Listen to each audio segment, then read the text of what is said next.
Justru itu gue mau melepaskan ikon itu. Kenapa?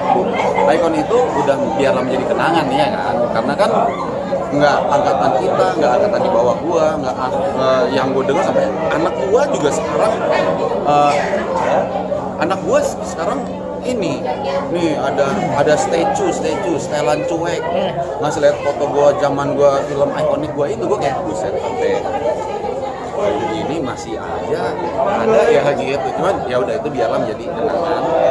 Moving on, gue harus menjadi seorang aktor yang bereskalasi lagi, level up lagi. Ya gimana caranya? Ya ini di Mangku Kosong dengan transformasi rambut gue, transformasi karakter gue yang berbeda. Tapi lo sebagai seorang aktor nyaman dengan drama genrenya tertentu atau gimana, Sam? Punten banget nih, kalau seorang entertainer mungkin boleh nyaman-nyaman aja, tapi kalau seorang aktor dan aktris lo harus nggak nyaman sih. Kenapa? Karena dari project ke project lo mempelajari karakter yang berbeda dengan karakter sebelumnya, itu nggak nyaman loh. Karena kan harus jadi orang lain di setiap project, itu nggak nyaman loh. Kalau entertainer beda, ya lo karakter lo itu aja gitu aja, itu beda lagi. Nah, untuk kesulitannya di bagian mana dalam ayat kursi ini? Kalau boleh tahu kesulitannya. Tadi gue udah bilang, gue kan non muslim. Ibarat gue pemain basket disuruh belajar biliar misalnya, ya itu kan sulit gitu. Karena ini orang kalau mau mengerti dia harus menghafal dulu baru mengerti. Nah ini kan gue kan pemecah talinya, jadi gue nggak bisa kaku ayat kursinya gitu loh. Akan lucu kalau gue nggak total belajarnya gitu, ayat kursinya, menghafalnya gitu. Jadi ya 3 hari.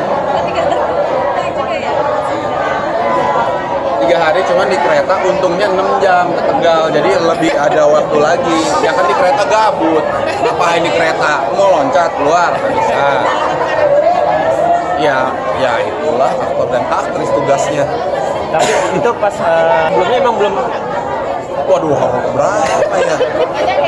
Bingung jawabnya. Puluhan lah. Itu tadi udah bilang, untuk karakter Yahya ini sendiri juga, ini kan cerita rakyat ya, di somewhere di Jawa Tengah gitu. Ya itu harus ditarik dulu, pelajarin gitu. Nggak bisa kita main-main aja gitu, cuman ngapalin dialog gitu, nggak bisa. Kita dulu contoh apa gitu. Tapi pas emang Bukan gua. Lu percaya nggak sih sama kesedihan, Sam? Enggak sih. Ya cuma kan karena aktor harus mempelajari dong.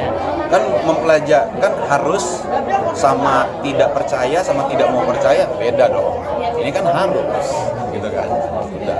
Sam, tadi kan Mbak Siska sempat nge-spill ya bahwa ini relate terjadi di Jawa Tengah. Iya. Lalu ada juga bahwa untuk mengingatkan bahwa orang harus berhati-hati dalam kehidupan. Kalau menurut sendiri, pesan apa sih yang pengen disampaikan di film ini, Sam? Di dunia ini memang kita tahu ada dimensi lain. Apakah kita percaya atau enggak itu urusan kita masing-masing. Tapi kita tahu di dunia ini bukan cuma dimensi kita manusia gitu. Nah, jadi apapun dimensinya itu, ya kan kita diajarin untuk saling menghormati ya. Jadi masalah kalau di tempat lain atau di mana ya nggak teriak-teriak, nggak ngomong kotor, berlaku sopan, jaga kebersihan, itu kayaknya berlaku bukan untuk bangsa kita doang deh. Kayaknya dimensi lain juga masa kita bertamu ke tanda kutip rumah orang yang udah lama tinggal di situ, terus kita ugal-ugalan. Ya apalagi rumah kosong, apalah itu namanya lah. Sam, sedikit berarti bisa dibilang ini tantangan lu pertama kali ngapalin ayat dari film-film sebelumnya, terus sama sebelumnya emang belum nggak dikasih tahu mbak saudara bakal ngapalin ayat atau gimana? Enggak, gue ada di beberapa project ya, adegan sholat. Tapi untuk ayat ngapalin suatu ayat ada, cuma maksudnya untuk ayat kursi ini ternyata temen-temen yang beragama Islam pun ngomong, Sam, gila juga lu ngapalin 3 hari, gua aja belum tentu hafal. Nah, yang beragama Islam aja katanya susah ngapalinnya, terus gimana gua? Gitu kan. Sam, bicara industri, sekarang kan film horor lagi bagus ya. terakhir Pabrik Gula sampai 4 juta. Kalau menurut lo ini jadi satu petanda nggak sih bahwa film horor lagi semakin bagus secara produksi, semakin bagus secara ini? Menurut lo gimana? Sehingga lo tertarik main horor, Sam? Ya horor, tapi kan judulnya berbeda, alur ceritanya pun berbeda. Yang tadi film yang lo ngomongin sama yang tayang Marco Pocong ini adalah cerita rakyat. Ya. Jadi secara genre sama, tapi secara cerita ya benar-benar bertolak belakang gitu. Ini kan beda.